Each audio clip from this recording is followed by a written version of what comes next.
Another of the classic Atari IP upgrades, although not a 2000 game as it lacks that aesthetic and style, but it's still very similar in essence. And I gotta talk about the music first. This MIDI prod rock it's got going on is awesome.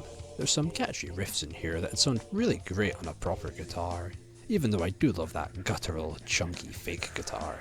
The electric organ sound is a great mix too, of the lumbering drums, and on the water stages the cavernous water driplet sounds are really nicely played into both the melody's backing and the lower end of the drums. Especially the boss theme, this shit slaps.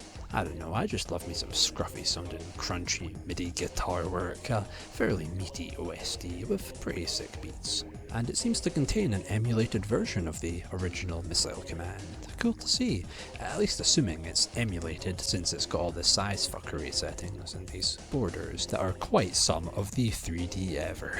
How squishy that Lynx look in. Missile Command on Lynx is cool and one of the few Lynx games I've played so far coincidentally. And those low poly TVs are great, and look at that cabinet, goddamn.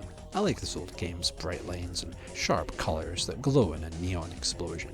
Yeah, I like Missile Command, it's a visual judgment heavy, slow kinda arcade game. Select a point and time the blast radius missile to clear the skies. Having that in 3D might sound confusing, but it's more 3D in name. It's pretty much just taking Missile Command and making a static turret shooter with it, with multiple cannons to keep track of which side's got the best angle to shoot from.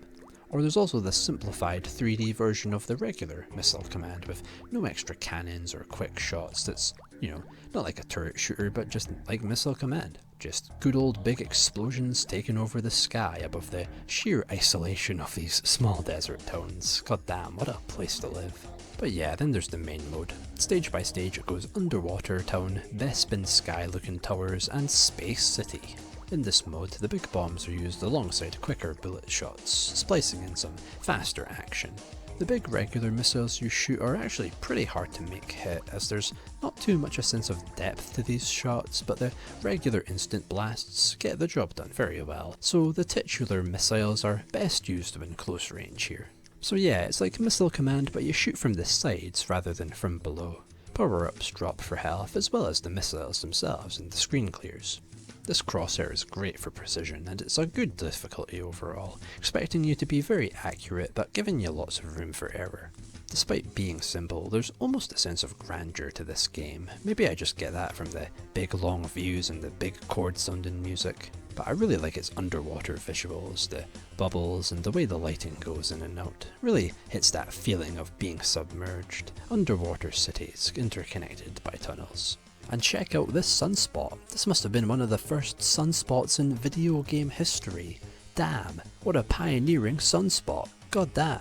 So yeah, just keep shooting the things coming down to defend the structures below, switch to different camera angles for dealing with different patterns, and fight the odd boss, which is a cool surprise. They're contrastingly big fantasy beasts, very cool, and kinda give me Panzer Dragoon boss vibes, and apparently this was indeed the inspiration. Especially noticeable because they sort of take ages to down.